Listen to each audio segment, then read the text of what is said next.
And then, thank you so much, Carrie. Good to have Carrie back. Adrian's back. They were in the warm waters of Aruba, enjoying. You can see that gorgeous color on them. That's not an accident. No.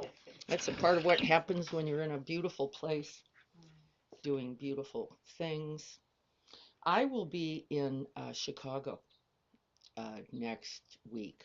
I made a decision to go back. Uh, People already know, I think, now that uh, both my brother and my sister have been diagnosed with cancer in the last 2 weeks, within 2 days of each other, which I saw as there was a meaning uh, in it for me. And the meaning was every moment precious, every moment unknown, and uh, how to hold then it. And one of the things I was really working hard on then was being a really good listener because I have some habits. And the habits can include fixing something that may not be broken or to make an assessment of suffering that may be mine and not someone else's. And so I was cautious. And I think that was wise um, because what I'm noticing then is that it is requiring much more listening than speaking. And by a long mile, it's requiring more listening.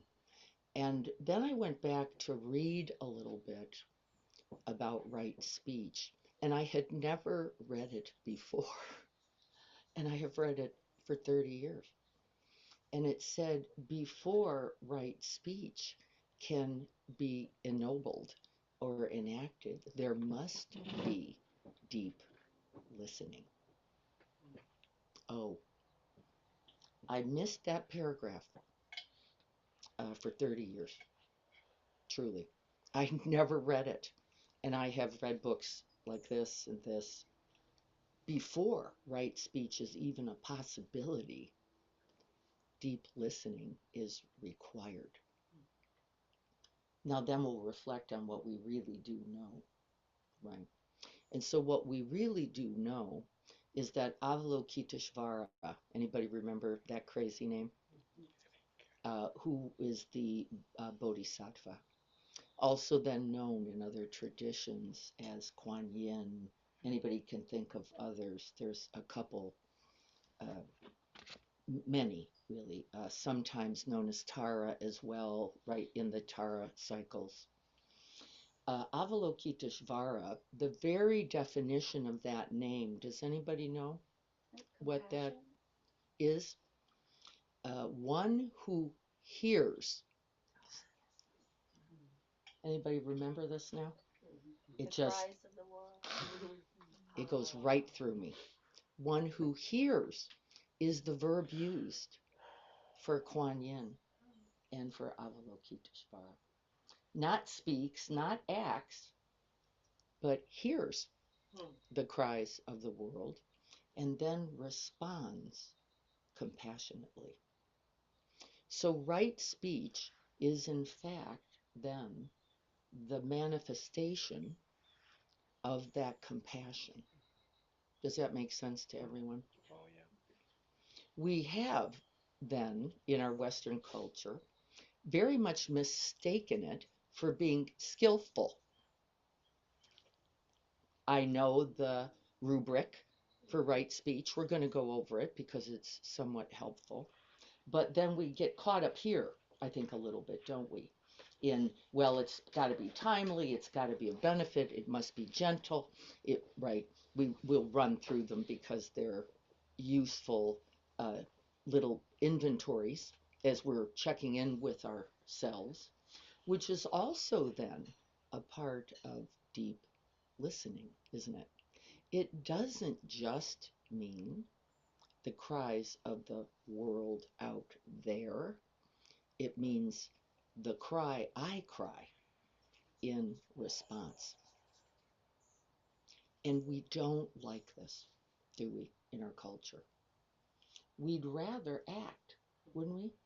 Like find something to do, because that will place that energy, that distress, that pain, that heartbreak into an action so that what? You feel better and you look better. You look pretty good.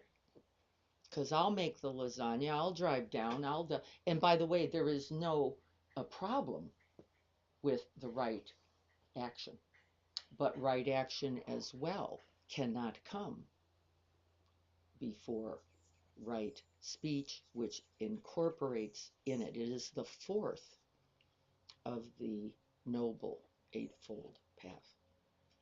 It is the fourth. It comes before efforting. Anybody guess why? Anybody on Zoom? Why does right speech, deep listening, remember we're building these in now as one, because the wisdom of the speech comes from that open, available, and I believe ultimately broken heart, the one that aches, the one that's tender, the one that's vulnerable. Why does then wise, skillful listening and speech come before right action? Because if you're completely empty, then you have to first be willing to offer yourself really in the path of the Bodhisattva, then in a most complete way. You could not act skillfully otherwise, because where would you have gathered your information if it was not through deep listening and then right speech, or wise, often called, not right versus wrong, right? Not good versus bad. We try to climb out always, don't we, as bodhisattvas, from these ideas.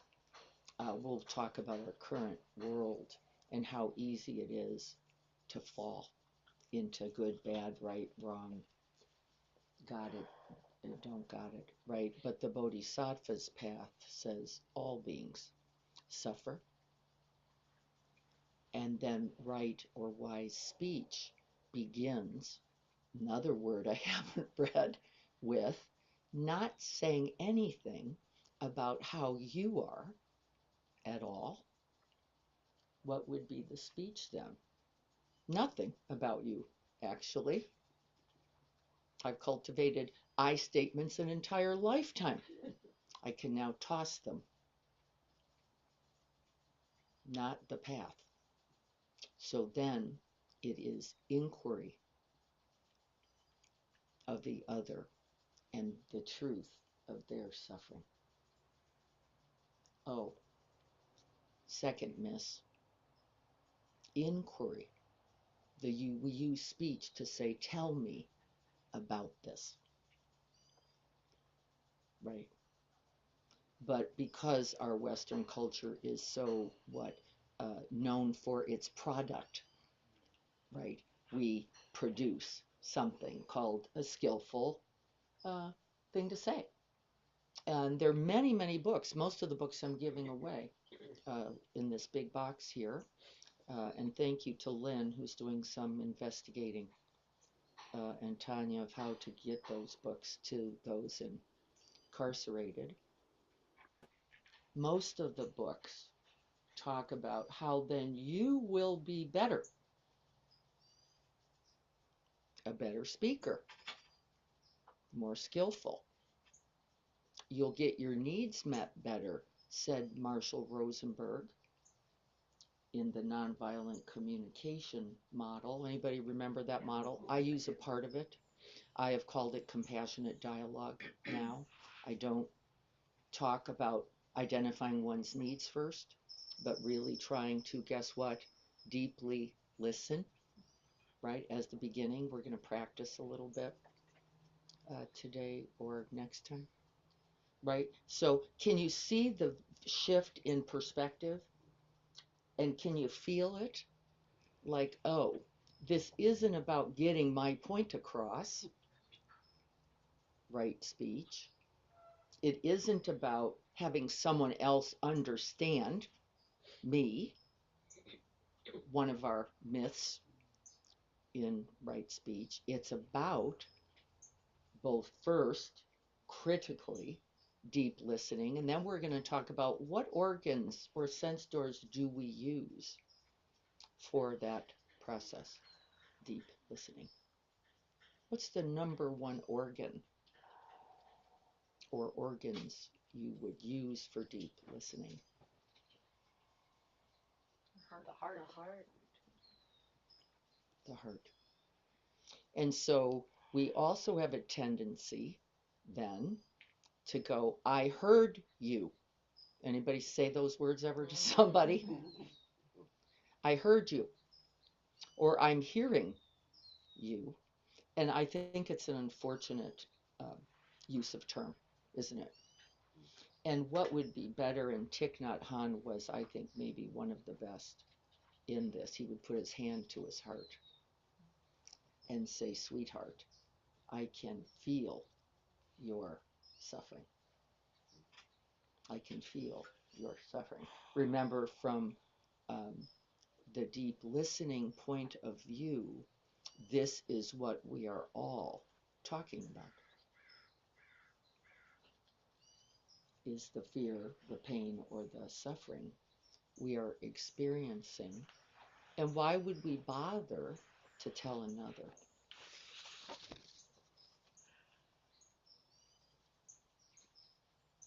What would be the point? We want them to hear and feel what we're feeling. Yes, and to hold us in it.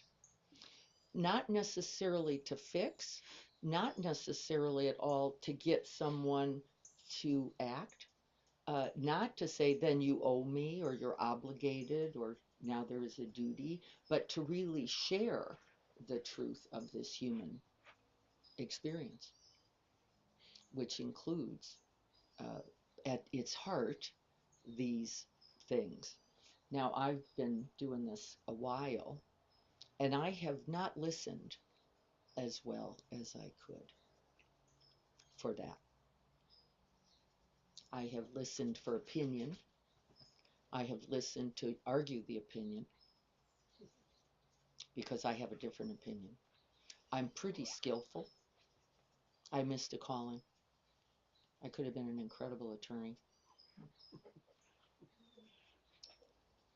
Thankfully, thankfully, I didn't go that direction. Could have done a lot of damage, right?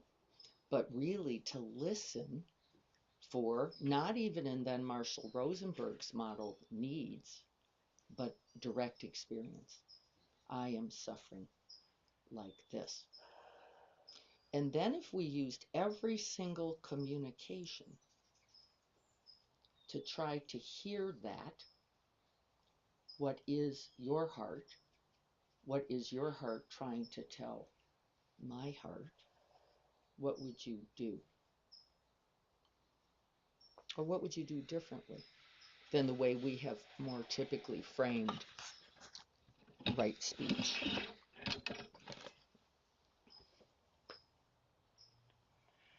Maybe holding each other versus directing someone. Yeah. The stillness and silence would very likely be the pervading heart mind, to Dennis's idea about him. The pervading stillness and silence would be the pervading quality, wouldn't it? Because it would be the required medium, wouldn't it, for that deep listening. And then even the response. We'd have to put stillness and silence into that mix, wouldn't we, in order to most clearly, we use a word in therapeutic environments called mirroring. Mirroring, and everybody mostly heard what would be required to be offering and being the mirror, space, right? And then attending space, I'm here in it with you, and then responding space, I am compassionate in it then also, right? Is this making sense, connecting? We've just talked about it the wrong way for a very long time. We've practiced the skills. It doesn't mean we shouldn't practice them, right? We should practice them. But the better practice, I think, is that stillness, is that open heartedness, is that just available to hearing, holding, being with, bearing witness, says Bernie Glassman, bearing witness. And that requires that we begin, as Carrie has said many, many, many times, with don't know mind, and then also doing nothing rather than planning, orchestrating, inventory. What do I need to do? What's right? Um, which means often then what? You may not look as good as you like. Hmm? You may not. There may not be a good feeling in it. You may not come away with a resolution, as I'm learning. There may be nothing to fix then. Most likely there's not anything. Most likely, there's nothing to do in terms of actions. There's a lot to be, not so much to do, right? We get this idea, don't we? And then doesn't it clean up a lot for you? Like, oh, I don't have to be working so hard to get the right noun and the right verb and the right adjective in the right order so that you can hear me. 30 years. So that you can hear me. Not at all. Not at all. So I can see by the silence that you all get what I'm saying. And so then, in critical time, a time when someone is pained or scared or confused or doesn't know or doesn't want to know, something I'm running into a little bit, doesn't want to know. Can I hold that in spacious heart? Can I hold that in silence? Can I hold that without going, I think we better get more info? My habit. I might send you an article about this cancer, just so you know what the right treatment might be. And then the good news. The good news is you can catch yourself, can't you? You can catch yourself. And then also quietly, sometimes silently, attend to your own pain, can't you? You don't even have to get out over there and try to fix something in somebody else. Just being there for someone is the doing. Like the doing is just like, I'm here. That's exactly right. The being is the doing. And please don't do any other doing before you be that one. And I will tell you, I'm noticing it's a little hard because I'm a lot scared. Like, if you don't do anything, this might not be what I want. And it might not be what I want. But even if you talk, it might not be what you want. I'm pretty good, Jean. That's true. Pretty good. I could probably talk you into something. I have to know that. Well, that's my only question. You said Carrie says, don't know mind. What you're talking to me sounds like as a therapist and yes, as a friend, but getting yourself out of the way no ego is how I think of it. Is that the same as don't know mine, where you are so not there that you can listen and hold what they're saying? Close, right? I would maybe say you are so there that, The real you. yeah, Okay. you being Yeah. your own open, vulnerable, loving heart is so there that there is nothing more required. And then whatever you did from that, right, would be some uh, thing that you could both be nourished by, right? Not like, I don't want to read that. I don't want to hear about that. I don't want to go to that university just because you think it'd be a good idea. Now, by the way, I did not do any of that, and I thought it all. Thankfully, after 30 years of practice, I can catch that mind going, oh, I got about 500 plans for how we can deal with this, none of which are necessarily right because they have nothing to do yet with my brother. Not yet. But I'm hopeful about the possibilities and being with him for this, right? Just then being there. Doing what? Probably exactly the thing he does, which is watch Fox News and a sports channel. And and it's enough. Isn't James Cameron movie? I can't think of it with the big blue guys. Yes. But I love the saying that they have is I see you. Yes. You. Yes. One sense door or the other, how many of them does deep listening require? All of them. And then beyond them, because we have to let it impact our own hearts. See, if you just see, it's not enough. If you're just hearing, even, it wouldn't be enough. If you can't open enough to let it translate into I feel, see, hear, sense, know your fear, your suffering, your pain, and can hold it, be with it, be it, as we were just saying with Jean also, right?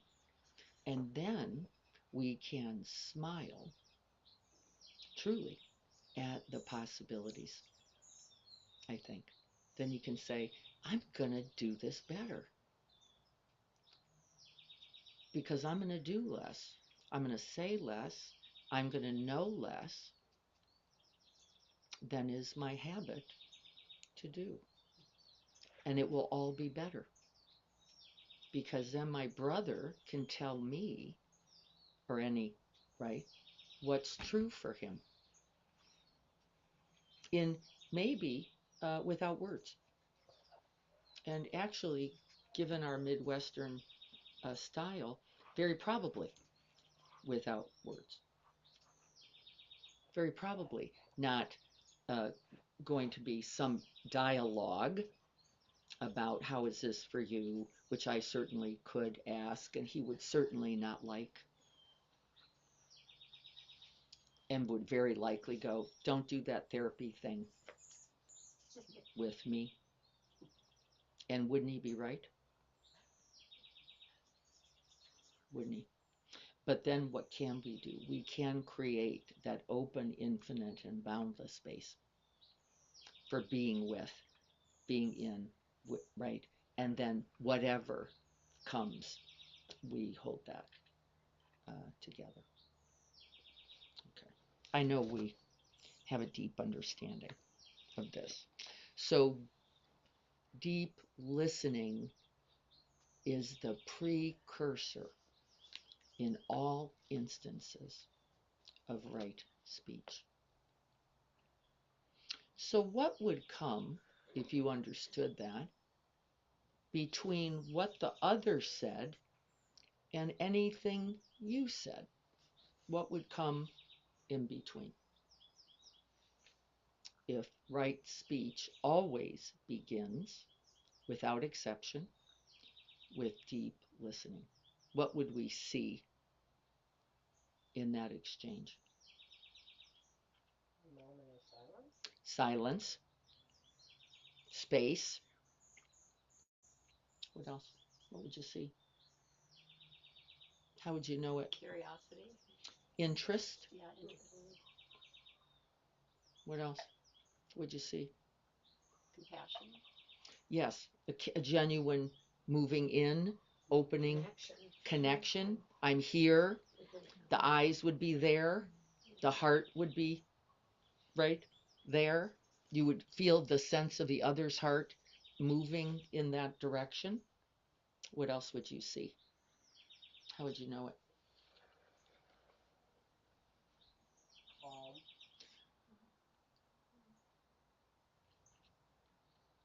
A calm, softening. The body would certainly be softened. Sense door of touch. Touch, some kind of contact connection that's physical, even if you're not actually touching, you're present for the touch. That's the touch itself, presence. Not everyone wants to be touched, but you are touching still. That's why you're, going like that is That's right.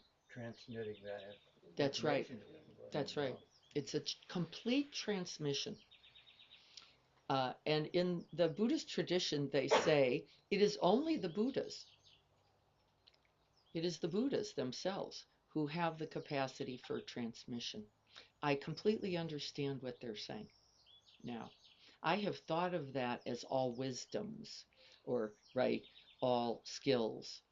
No, no, all presence, all openness, all open heartedness, and then whatever comes, comes. Because I think a tendency sometimes is if someone doesn't need you, they don't want the action, that we have a tendency just to pull away versus sitting with. Yes, it's very common to do, which is if you don't need me, then I'll go back there. And I'll just wait. I'll wait, or I'll check in, or I'll Yeah. sit behind the curtain and pout, or whatever your favorite version of that is. Which is, by the way, what? A way of managing your distress. Correct. It's yours. It's not even theirs. It isn't like, well, I'm going to stay out of the way for them. No, you're hiding your distress. And often from you with that kind of withdrawal or shutdown. Fine, then. I hear this a lot. Fine, then. I won't. I'll wait. What am I going to do? Well, we might just hold the other, right? Silently, we said, compassionately, we said, and also carry the path of the bodhisattva is what also? To carry their suffering. Knowing that if they are not yet able to reach out, they're not yet able to put words to, they're not yet able to ask, and maybe they never will, that may also be a form of suffering. Like I don't even feel worthy of asking for it. So I'm going to do nothing. Or I may not be capable of asking because I haven't lived in here enough to even know what I might need or what might be beneficial. My pain may be so great that I can't even make contact with what might feel caring or be of assistance, or right. Okay, so right speech, I'm going to just talk about it for a moment because I don't want us to get stuck here. And I think it's easy. It's a little bit too easy to do. The reason right speech was cultivated as the fourth of the Noble Eightfold path was as a support ultimately to the Sangha. And so there were some guidelines or right supports built so that the Sangha itself did not disintegrate over unskillful speech or actions. And so, does anybody remember, some of you might, what uh, the Buddha himself was working to prevent or diminish in the way of the suffering elements in our speech when he came up with the noble and wise speech model? He was trying to prevent something from happening. Anybody remember? I'll give you a clue. Idle chatter. Oh, gossip. Gossip. Thank you. We're waking up. What else? Falsities. Oh, yeah. I said something, it wasn't accurate, it wasn't true. Anybody know how much trouble that can create?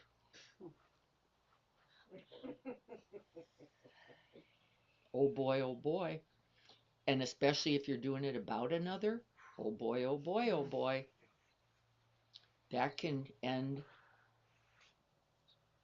and cause a lot of suffering, right? So, false speech, things that are not accurate, things that are exaggerated, that can cause greed, hatred, and delusion. We're going to talk about how that's happening right now in a minute. Lies, falsity, ill will being communicated in the speech in some way, aggression being communicated through our speech, uh, talking out of turn, talking about another, right? We already know all the ways this can cause significant harm, right?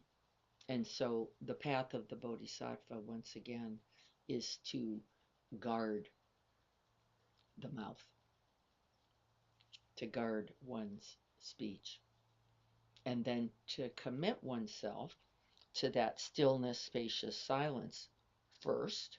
That's the beginning of the practice. And then to open one's whole heart, remember the second part, with attention, attending well, and with care and curiosity. And then to first hold, this is a word used a lot again in the therapeutic, hold space for that with a certain amount of non-doing, non-speaking, open-heartedness in. And then the very first thing we try to say is, what did I say already? Did anybody catch it? Not, here's what I think about this. Not, what's the very first, if we're going to use language, what are we going to be speaking? Tell me. Tell me. And tell me more. What do you know? Tell me and tell me more. That would be the first action in right speech. Wouldn't it? If what you are there for. Now, of course, in our Western culture, we spend a lot, those books are all saying speech is to get your needs met. Speech is so that you can be clear about what those are and how best others can meet them. And then we laugh, don't we? We go, that has not actually worked out that well. Anybody notice this? I know. Now, by the way, I've practiced right speech, particularly with my husband, because we don't hear, see anything the same ever, actually ever, right? To go, I'm going to be kind, I'm going to be gentle, I'm set right intention, I'm going to use the right words, I'm not going to make you statements, I'm going to make sure he's rested, I'm going to make sure he is agreeably chosen to be present for the conversation, so I can tell him X, Y, and Z. So I can tell him. Now, by the way, I've been doing this for 52 years. It has not gone that well. It has not gone that well. With me batting 1,000 on the right speech criterion. I have for 52 years gone, something's not working. It's only taken me 50 of those. Something's not going right. I can't figure out what this is.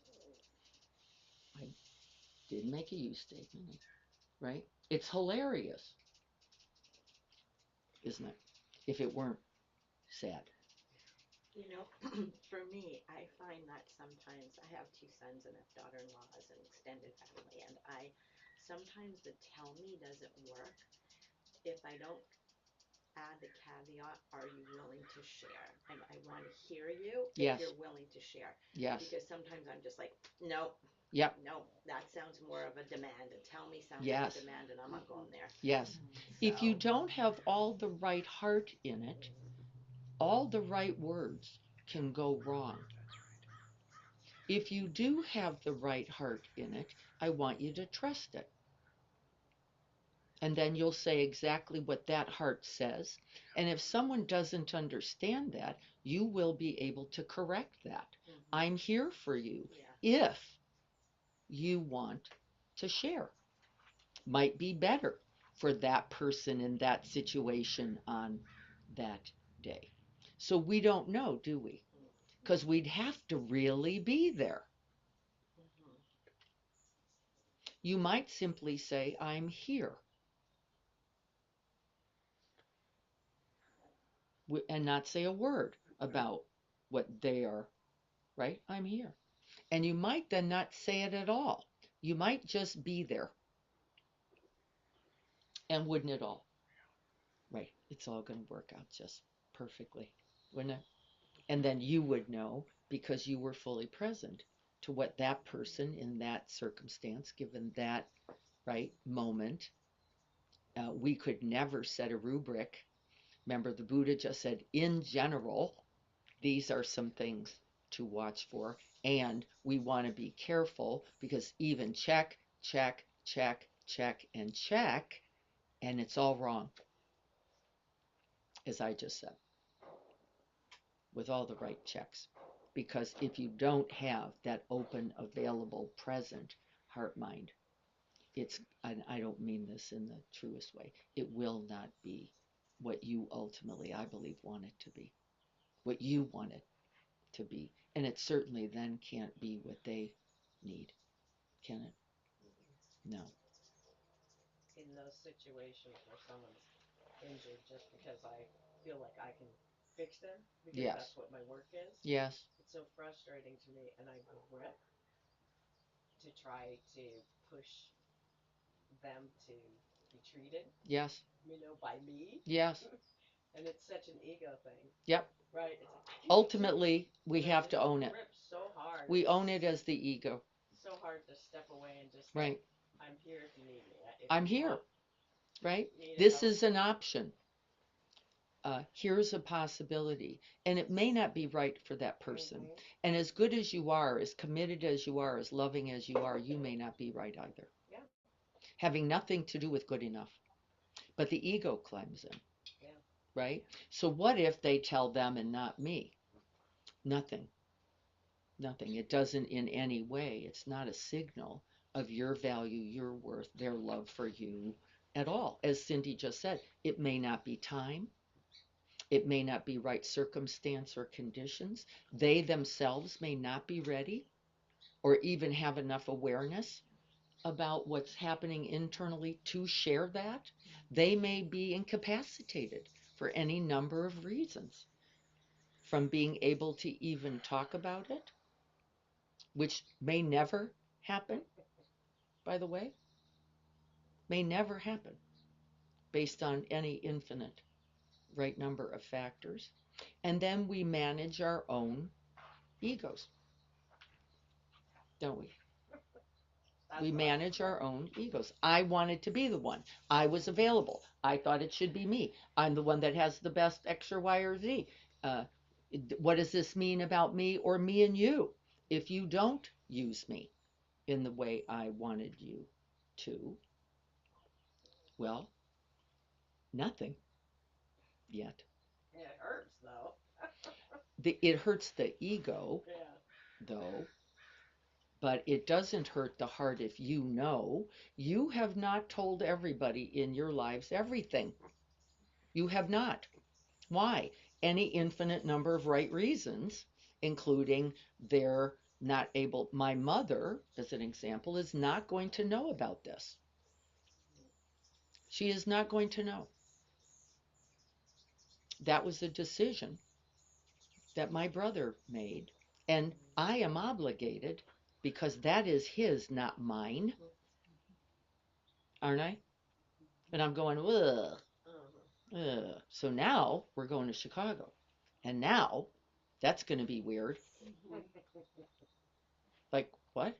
You're going? You didn't tell me you're going, right? Now, by the way, I can't, I don't see a easy way. I don't have any brilliant, don't ask me. I don't know. I don't have a brilliant solution right now, except I'm going to honor my brother. That's the part I do know because it's his, not mine. And my feelings about it are not relevant here. And I will navigate my mother, being that I know and love her, in the best way I can, given that other reality. And I don't know. Today, she's coming. We won't be talking about this. At least not today, right? And do I know anything else? I don't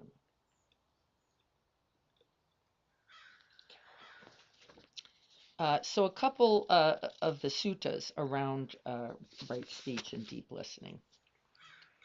The Buddha defines right speech as avoiding false, divisive, harsh, and idle speech. Those are the things we reviewed. The 5 keys to wholesome speech. This is the rubric also taken by the Rotary, which I think is quite amazing. Spoken at the right time, no, right being relative to right appropriate given the conditions, truthful, gentle, beneficial, and with a mind of loving kindness and compassion. And with a mind, heart mind of loving kindness and compassion. Speech should always be of benefit to both the speaker and the listener. Isn't that interesting? So that would mean if I'm not comfortable yet communicating, I'm not obligated to communicate it because I'm not yet ready, ripe, right for me to communicate about it. Particularly then, if we are what? Reactive, judgmental, angry, confused, because often that speech makes everything worse, doesn't it? It would be best not to speak, says every spiritual text in every tradition. It would be best not to speak from any of that, even if you weren't telling the truth. You would not, because I have used omission on a couple of occasions to go, well, you kind of didn't lie, but you didn't say it either. Well, it is a factor, but it is not the only factor. It may be you were not ready yet. You did not have it clear. You were not yet in the languaging. You were yet holding. And so we cannot use that, as I have, as an act of aggression. It is not always. I am not yet clear myself enough to speak without causing more confusion, more aggression, more harm. And we're intolerant a little bit, aren't we? Say it now. If it's true, it's true, right? You can hear our Western demand. And that's mostly for us as well. By the way, it's not because of the other. And It's it is so true about like who you talk to. Like I had a conversation with my son yesterday, and he was like, Mom, when you say that to me, I get it because I've known you for 38 years. But if you say that same thing to my wife, she doesn't know you the same way, That's and right. she doesn't know that it's coming from care and compassion. That's right. So you can't say it that way. And this Right. was just last night, and I went, oh, I get that. Yeah, I could see how she could see that differently Yes. if I say that to her. Yes, of course. You're not the same for her as for him. Yeah. And it wouldn't even matter about the number of years. You No. still would not be. No. She sees you in relationship to who she is and how she is, and that would be different, which is why the family announcements can be challenging, can't they? Because everybody heard it differently. Everybody took what they took through the lens that they own, through the hearts that were available to them, right? Uh, and then we can debate that all day long, like somebody had the one truth about it, all mistaken, then, isn't it? And this is where family issues, like we got to do this, we got to do that. Well, I heard this, well, I heard that. Well, this is what my experience, this is what my experience. And yes, by the way, that's all beautiful because there is likely a constellation of truth in all of that if we can gather it and hear each other, and not so much if we can't. Then we're just in the great debate. Okay. So some contemporary voices. Here is B. Kubodi. Speech shapes our current reality. Truthful words will cultivate harmony, potentially, and the truth, just as the truth, is not sufficient. Is it? It is not sufficient. Just that it is accurate is not sufficient. Don't believe yourself. If you're going, well, it's true, you've missed about 6 of the other criterion. So I wouldn't speak it. I have mistaken this frequently. It will cultivate harmony. Deceit destroys trust and then the ability to communicate the truth. If we don't feel safe, if we don't feel heard, then willingly going in becomes much more difficult and likely unsafe enough that we're not going to risk it. Sharon Salzberg, we can use words to connect or to wound. Mindfulness helps us pause, create space, and open-heartedness before speaking. That's the point of all right communication. That is the point. Joseph Goldstein, noticing the intention before speaking is crucial. Speech can either liberate or bind us. Right? It can be a beautiful resource and it can be a weapon. And we have to be very clear about which before speaking it. Joan Halifax, in Engaged Buddhism, our voice can be an instrument of compassion, again, or a weapon of harm. She's saying the same thing. I think we've covered most of what I think we need to know. Is there any thoughts or questions about this before we practice? Di, could you send out something about right speech? I think I did. Did you? Mm-hmm. You haven't seen it yet. I sent it. It was probably in the middle of the night when I send all my things. About 3:30 when I send all my things. Turn off your phones if you're in this Sangha, because I'm likely to send it to you right then. Without deep listening, right speech is not possible. And I think that starts with yourself. That's right. Knowing how you are is a great contribution, isn't it? The saying, I didn't, What Greg said, no, what you said, the deepness, uh, the quote. right speech begins with deep listening, and Greg said, and that includes listening to yourself, that this is an essential element. If you do not know how you are, you then can't uh, provide the mirror for another. It would not be possible. Okay. So timely. So timely.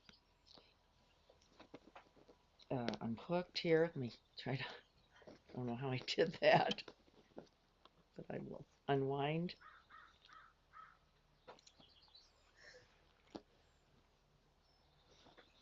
Yeah.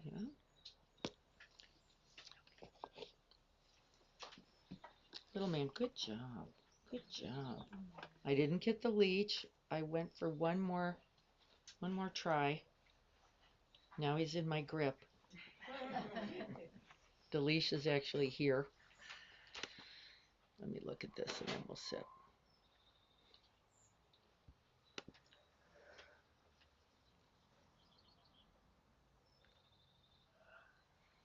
Yes.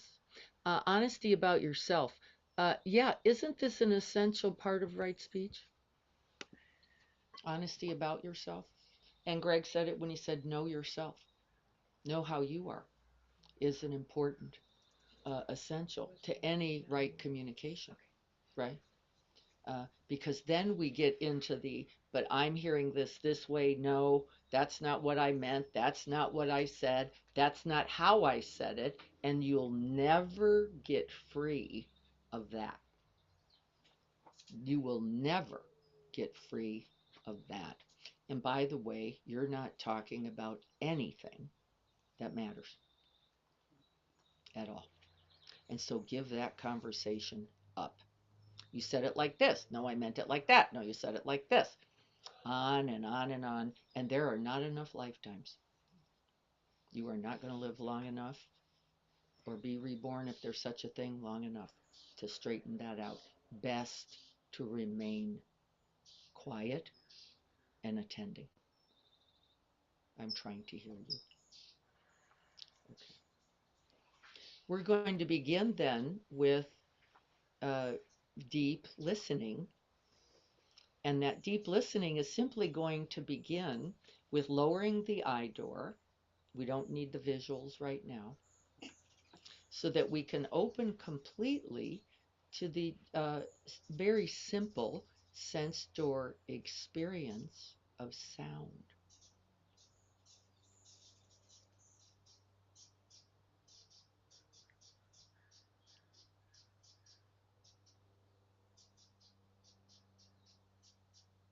Resting the mind as best you can in open space. We can still use the out breath to settle the mind into the body so that we have all the instrumentation available, not just the ears,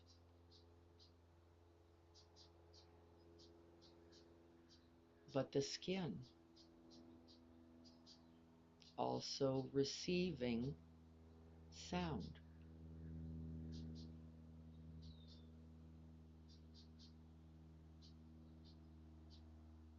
You're not just the skin, but within the skin, the whole apparatus of our being.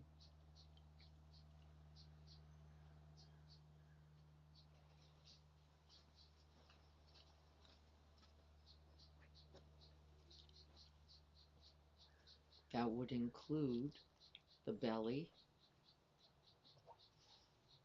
the abdomen, the chest, the breath sensations, the physical heart, the emotional heart,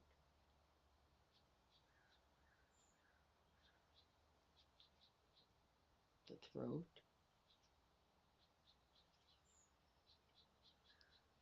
the mouth, the nostrils.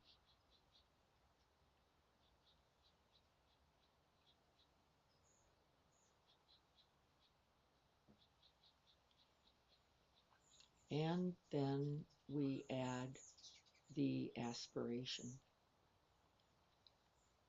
May this practice sow seeds of deep listening, of wise and complete speech, and of compassionate presence.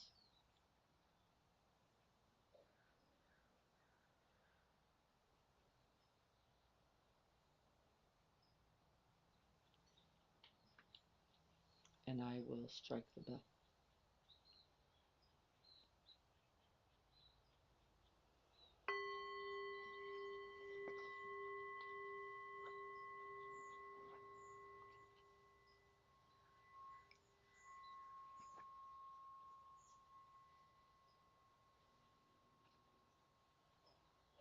Following the sound out into open space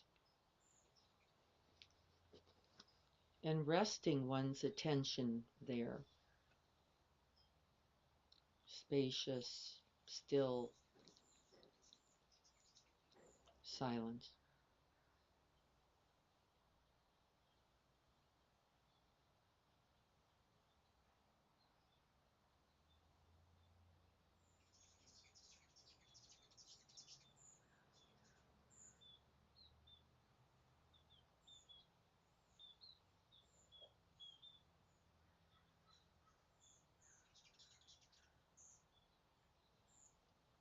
We're going to rest back, touch that open space, and then I'd like you to breathe out with intent.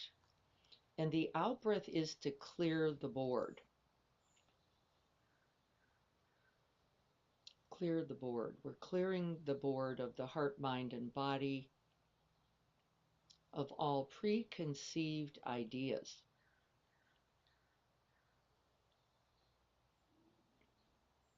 Of preferences, of bias, of thinking we know, so that we can most completely arrive then just now. Open completely to deep listening.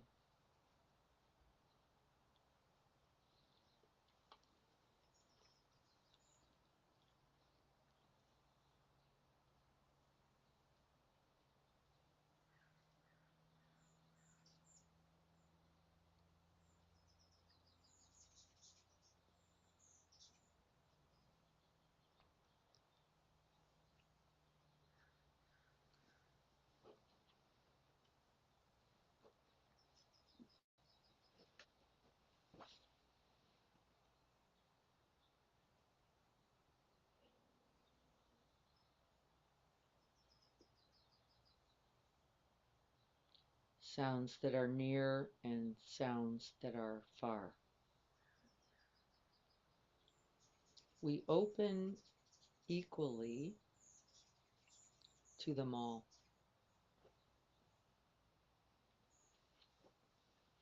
This is a part of the training of the Bodhisattva.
hearing to the left and hearing to the right.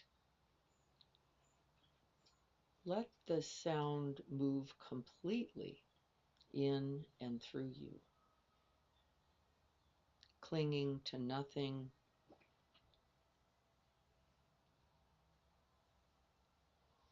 rejecting nothing.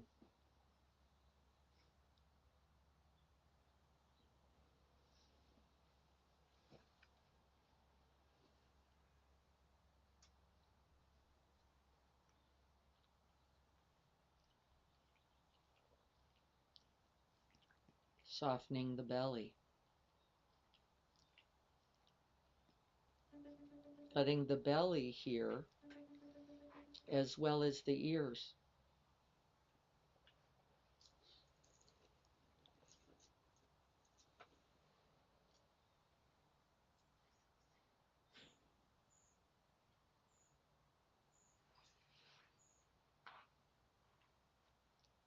And then opening the heart, inviting connection, care,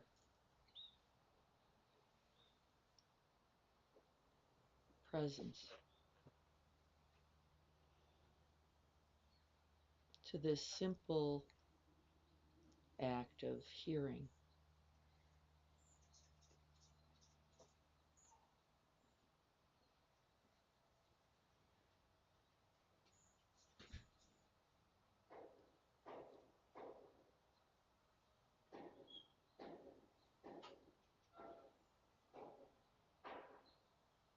And then, regardless of the sound and its preference, the sounds you like and then the sounds you don't like, see if you can breathe with, be with, open as completely as you can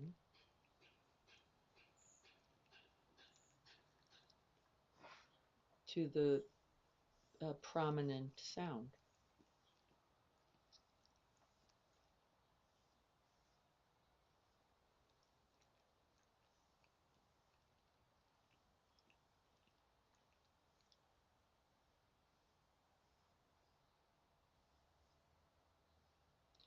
And then see how you are in relationship to that sound. We turn the attention and awareness also inward, knowing thyself. How are you as you receive sound? And so we can breathe the sound in, letting it inform, communicate, and just noticing how we are without judgment, without criticism, without evaluation at all. And I tend to use body sensations themselves as a way of knowing something about my relationship to sound.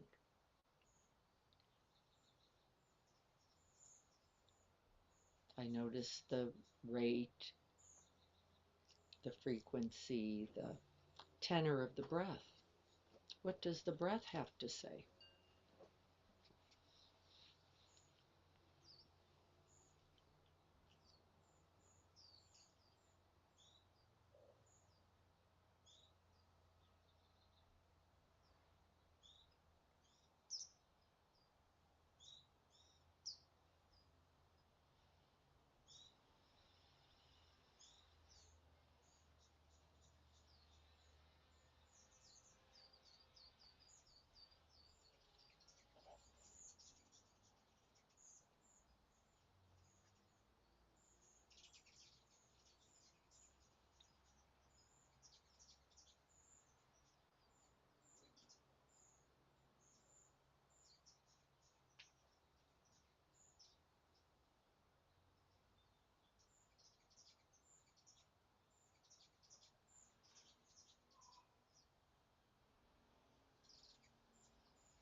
Inner, outer, and both. We can listen deeply listen in all directions. It isn't an either or at all. The symphony includes you.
Listening in silence, through silence. We are now deeply listening.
And then we're going to shift beyond listening externally and then internally to our own experience, the way we ourselves are holding sound. I'd like you to recollect for a moment a recent conversation. This could be a conversation that you felt went well. It may as easily be a conversation that you felt had some challenges, some miscommunication, some confusion. And we're going to see if we can't recollect and recount that conversation by deeply listening, which means not only opening the ear door, but now in the recount of that conversation, opening the whole body.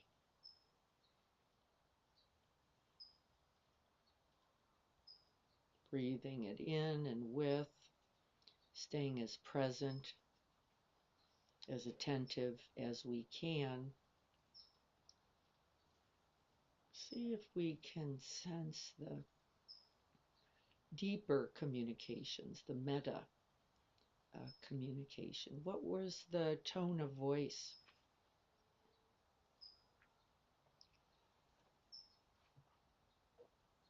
By you or by the other?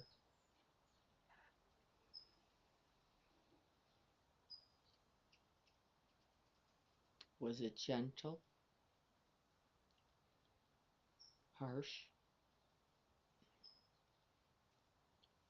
anxious, assertive, or demanding?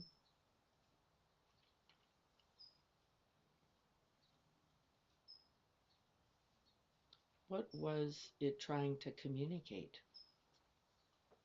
beyond the words.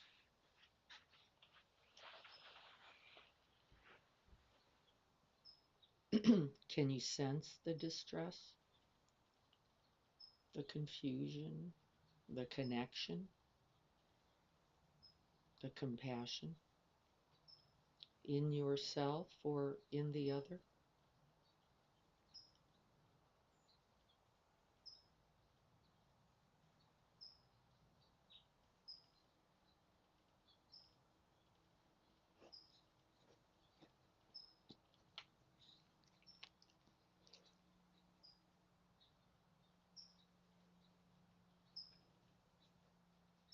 What were you doing during this communication?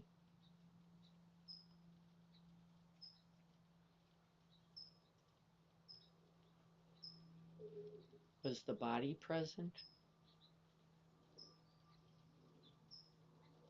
Did you feel particular sensations, feeling tones within the body?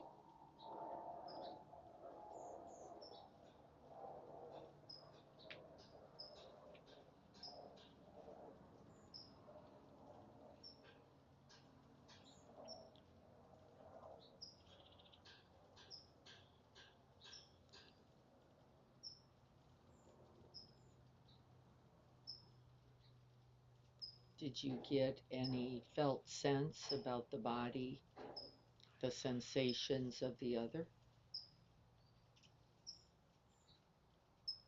by their posture, by their movements,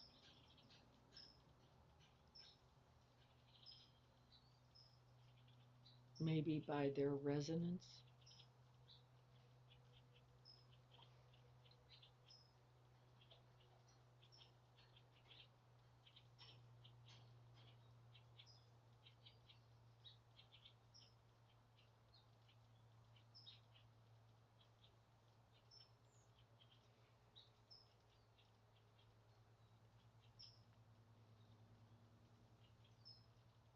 Can you sense any qualities in the other's voice, offering you critical information about their suffering,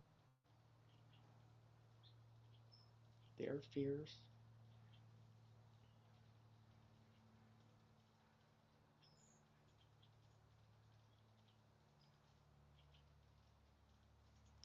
Maybe it isn't in what they said at all.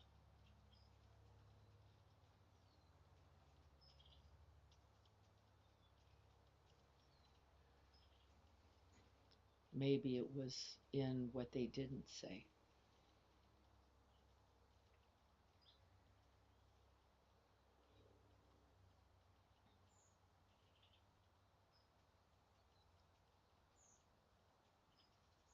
And as you're reflecting on this, keep coming back to your own body.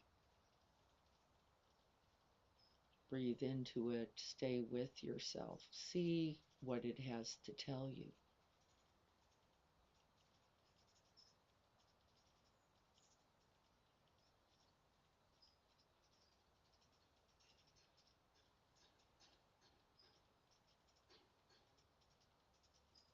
And then check in, of course, with your own heart space.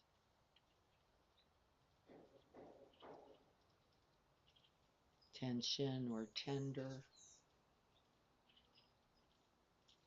tight or numb.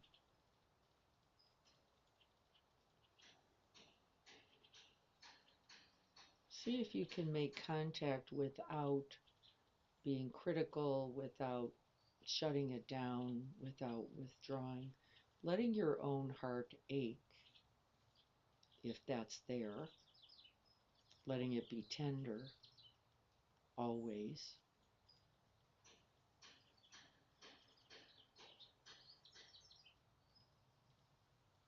Seeing what it has to tell you.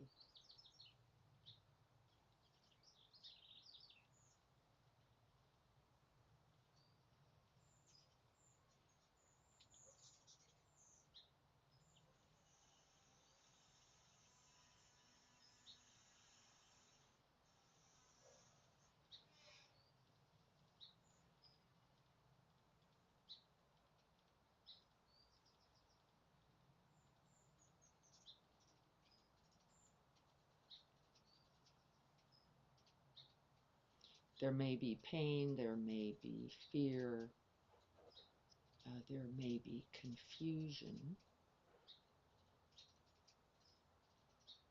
but in our own bodhisattva hearts, there is room for us all.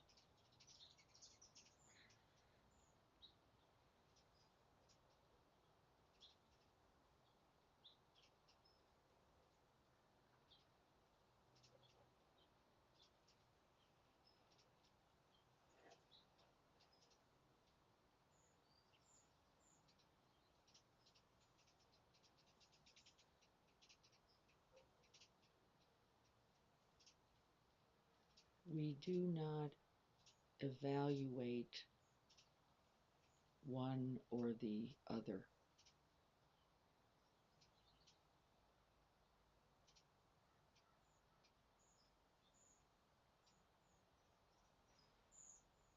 We simply bear witness, we breathe with, and we open.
And then from this holding space, from this shared experiencing,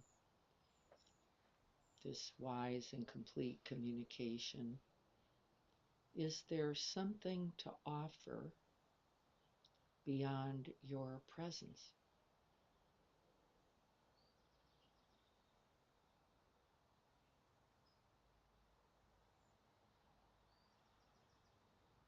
Letting presence be enough.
Right speech begins like this.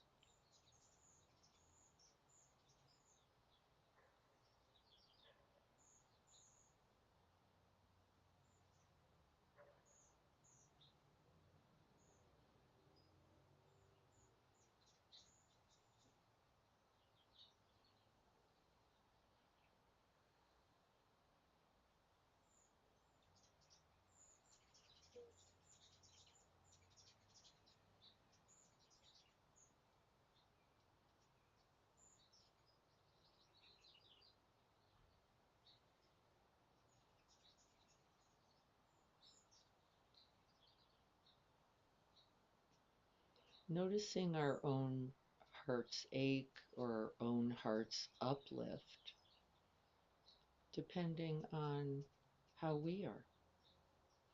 It's not actually based on the communication. We often assign the other and that communication as the reason for how we are, and this is always inaccurate.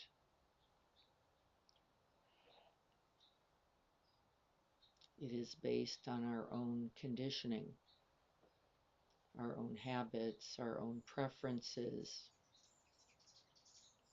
our own pain, our own fear. What might be a part of that this communication? How might any of that be impacting this reflected conversation? And can you make contact with that?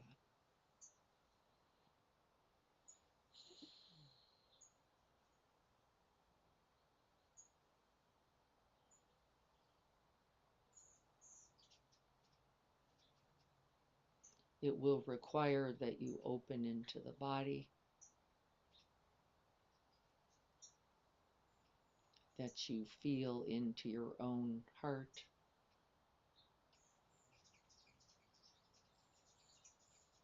and that you touch into your own quality of mind. Am I open, receptive, allowing? Am I sufficiently still to see what's actually here?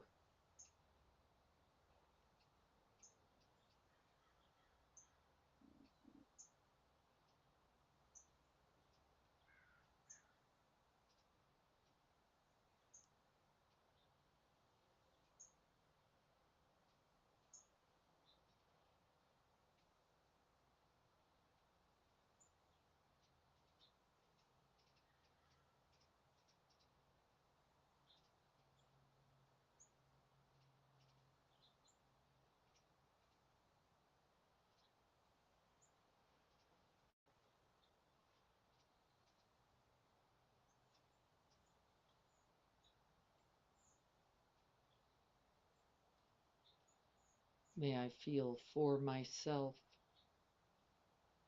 May I stay with myself? May I regard myself and my aspirations, my deep aspiration for wholehearted listening and speaking.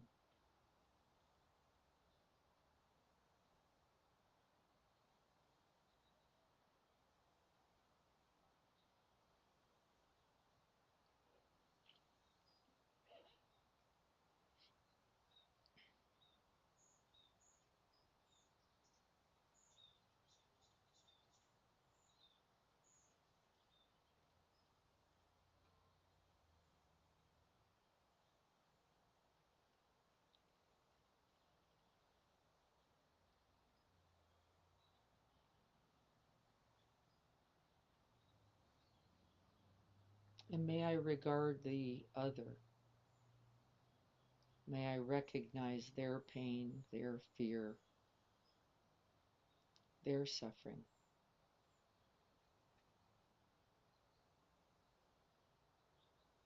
And may I offer then what I am able.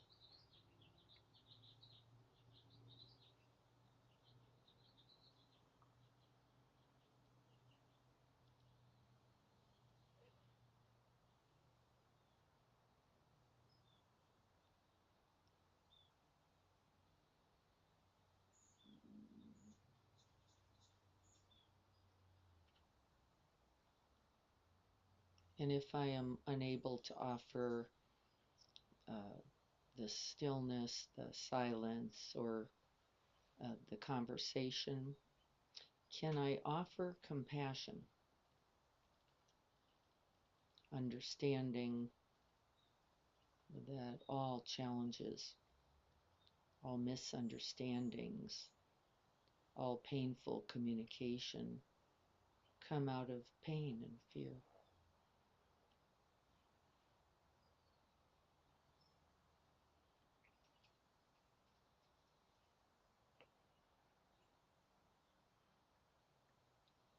And I feel for us all.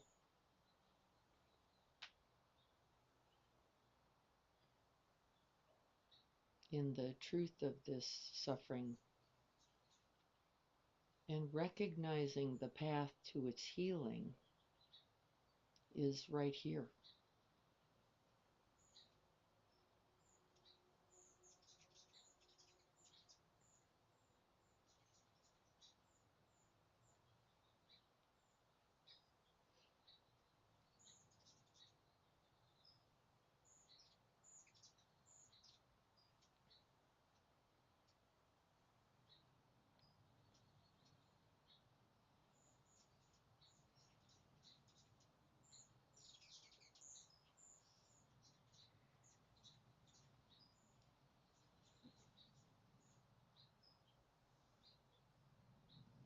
And then we let go of all reflection to rest back in the boundless nature of this compassionate heart mind, always open, always receptive, always still and silent, always infinite.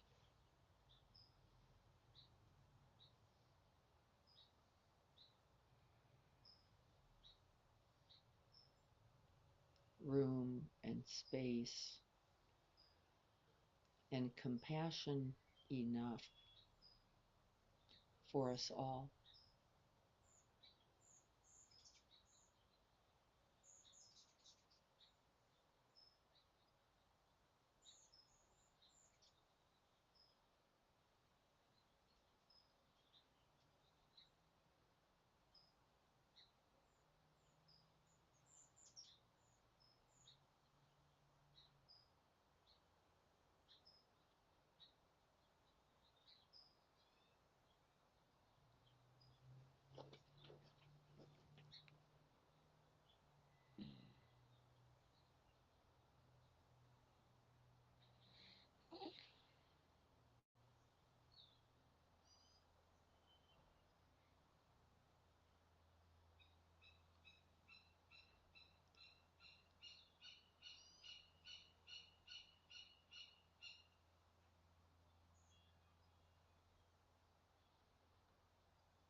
And then we see that the stillness, the silence, and the open space is not empty at all.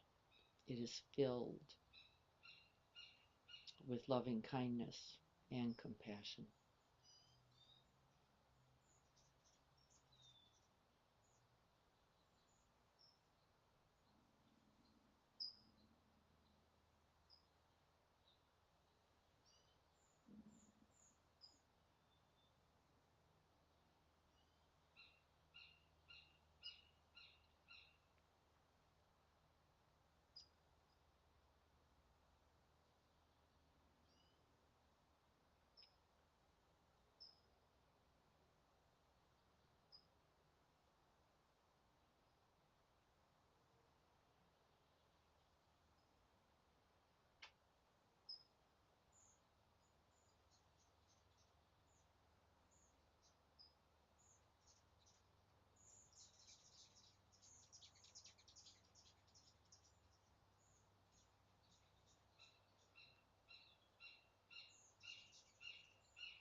May we open to hearing the cries of the world,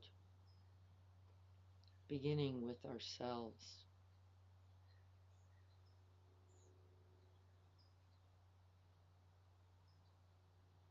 And may we offer this compassionate, boundless heart.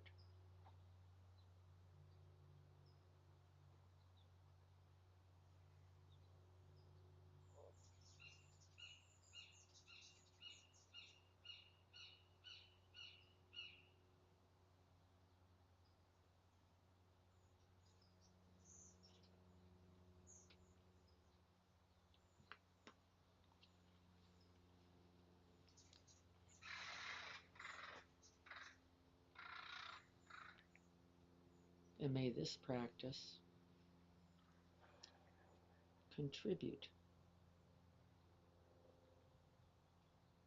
and may it continue until all beings are free and awakened.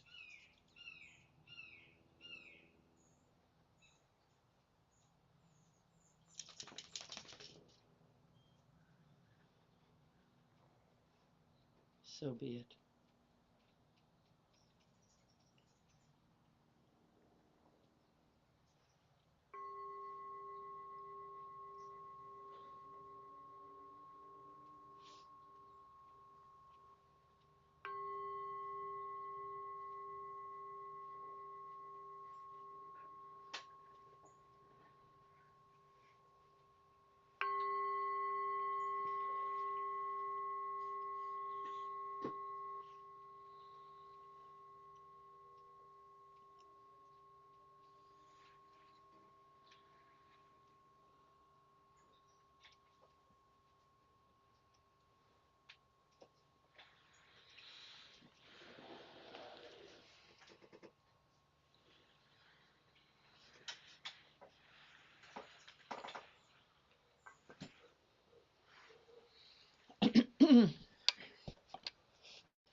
Are you stretching? Are you stretching? So just gonna invite a little check-in.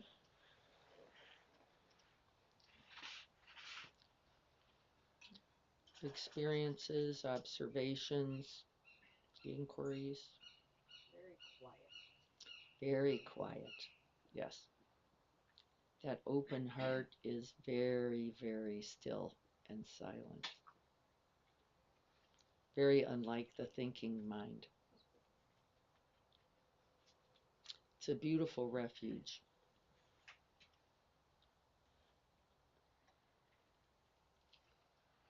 At times I could feel myself wanting to run away from that, especially the part where I was turning towards myself. I'm like, no, I want to get up. I want to leave this. I don't need to be here now.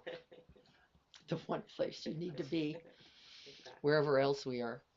To be with oneself, Cindy's saying, can be difficult. It can be uncomfortable. It can be scary. We can invite the question, I don't know if I'm made for this. I don't know if I've got what it takes. I don't have any questions about it. Actually, you do. And I think those thoughts are thoughts we all think because it's likely to hurt. It is the nature of suffering and our turning towards it, right? It's part of um, it's going to hurt.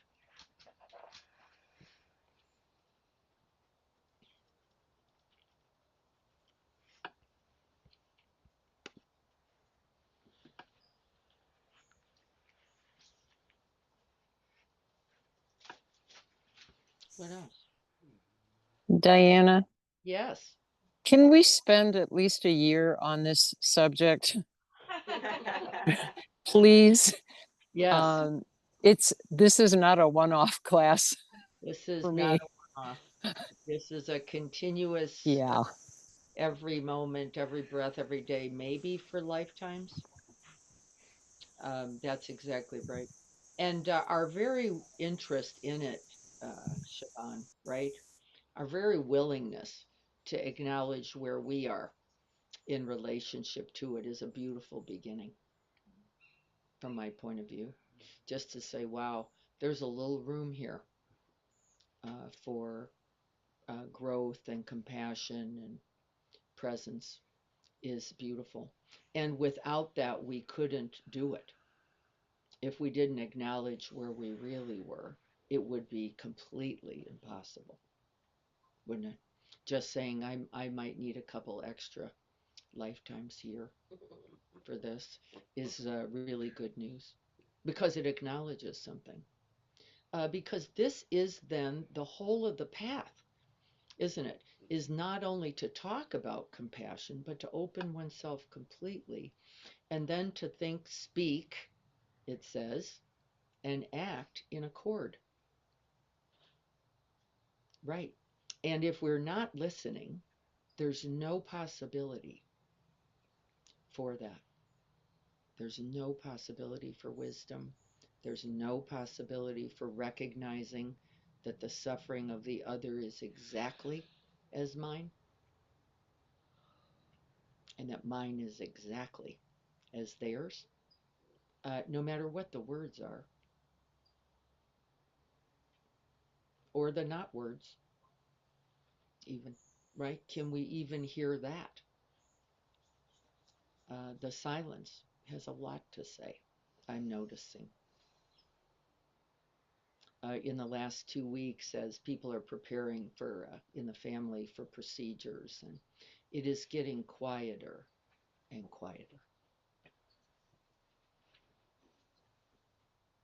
isn't it?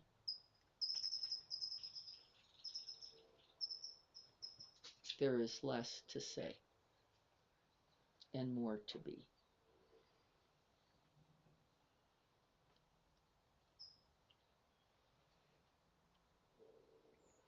And then all of the things we were talking about now seem pointless. They weren't.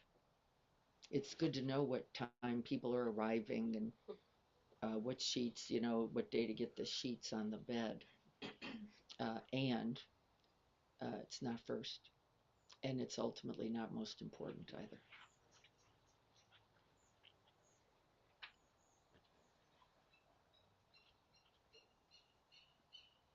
So then, how do we, before we go, I think we're probably already past, I want you to think about how are you going to practice this? How are you going to practice this? What will it take for you? And I would say that the very best and most beautiful beginning would be to create space between what you heard and what you said. A big, wide, open, loving space. And then I have confidence, both in myself and in you, that whatever else you say or do, it will be from the place of deeper listening. Because you will have allowed it to resonate. And it requires a little bit of time and space. It is not automatic. And so if the words are happening in the middle of the other's words, it is probably not appropriate. Just right there. Just right there. If la la la, but blah, blah, blah, and I got you need to know, and you're not saying it right, and you're not remembering it right. That's for sure. You are probably already misspeaking, which means we will have to get better at tolerating the other's suffering. And we are quite intolerant, aren't we? No, I don't want to stick around for that because what? It hurts. It's painful. It's hard. And the ego gets consistently bruised, doesn't it? You're not seeing me correctly. I need to fix that for you. Really? Probably not. You need to fix that for you, not for them. And maybe we could hesitate just a little. And that might require that we put our hand on our own hearts, right? Like really start tapping. Calming oneself is good practice. We're already over, so I don't want to keep anyone more. Let's, if we could, just put our hands together and offer the infinite and ever present blessings. May I be free from pain and suffering. May you be free from pain and suffering. And may all beings everywhere find peace.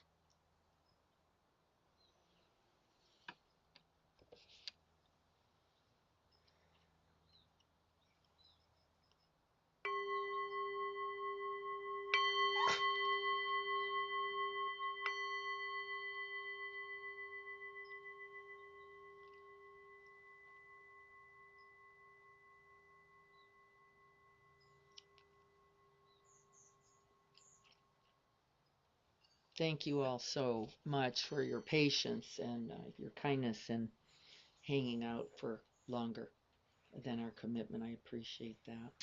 And we are going to be, I have Jessica and Dia, and I think they're both gone.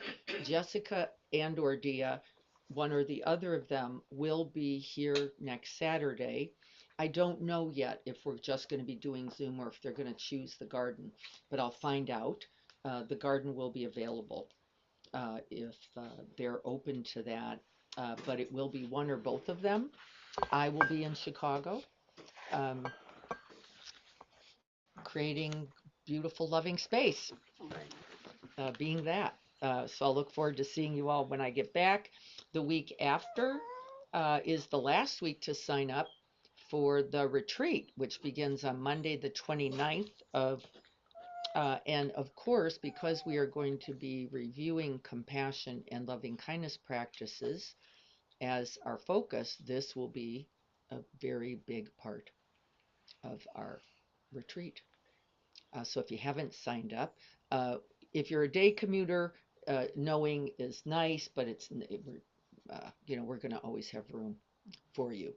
But I just noticing people are just starting to sign up a little bit now, and we will have Liz there with us several days. We will have Janine doing some sound healing with us several days, and of course that gorgeous, beautiful open space at Quest Haven. I'm very excited about being there. I think it's going to be a lovely time of year to be together. And I don't know where we're going to be because I don't know if we can be, and we can be in that area there, that right in the front. I don't know why I thought she said we needed maybe to be somewhere else on a day, but we'll get that straight. So don't worry about that. I know. I don't. This is it. We're just here like this. Yes. Is Lynn still on? Lynn is still on. Lynn, She's squared away for I know you need maybe a few Yes, more things we for, do. We do. We still have a need for 2 side dishes and 2 desserts. and So if anybody has the inkling to join in with us, that for would be the great two for things, two This side Thursday. dishes, two desserts. And Yes. if you can't join, you can make a contribution so somebody else can make it or buy it. So all those things are possible. I will not be there because I will be in Chicago next Mhm. Thursday, but we are going to be contributing in advance Mhm. uh, Gatorades and a dessert, and I can always do a side dish, Lynn, Yeah. too. Okay. Thank you, Diana. Yeah, Thank you. need that. Can Well, you can you really quick ask her if I'm doing 2 entrees or if she found somebody? Lynn, Robin wants to know if she's signed up now for 2 entrees or if she still just got the one. Um, so my recollection is that I have her doubled. She has you currently doubled. So if anybody wants to bring If an anybody entree, wants to contribute otherwise I bring. Yes. an entree, Lisa is also checking to make sure she's on your list. I'm double. Lisa's also doubled. Yes, Lisa is doubled. Okay, so we have entrees covered currently because Yeah. we have people doubling. Yes. So I would welcome other people's participation Yeah. in that if they are so I inclined. think they have me down for a dessert. Diana, will you confirm? Adrian says That- she should be down, yes, for No, I dessert. did not have her down Oh. for dessert. No, Can so you put that's what, Adrian down for Yeah, dessert? Felicia. yes, so we're down for one, we only need one dessert then. Felicia, Felicia is, Felicia's down for a dessert. Yeah, she said it was she and I, so I don't know. Okay, yeah, so if it's the two of them, then I already have that one. okay. Uh, Lynn, are you going to send out a list with, could you do that with names and Who's items? bringing what? Sure. Yeah, Sure, I just to think be it would sure. help us because people don't seem to be completely certain if Yes. they're on the list or if they're not. Okay, I will Yeah. do that. Tanya just asked for the same. Yeah, I think we can do that. Yeah, I don't have Tanya down for anything right now. Okay, Tanya, you're not currently down either. Thank you all so much. I know you've got to get about the day. Thank you all. Blessings. Okay, thank you. Thank you, everyone. Yeah. Blessings to you and your family, Diana, during this time. Thank you very much. I appreciate that. They will take them. Take care.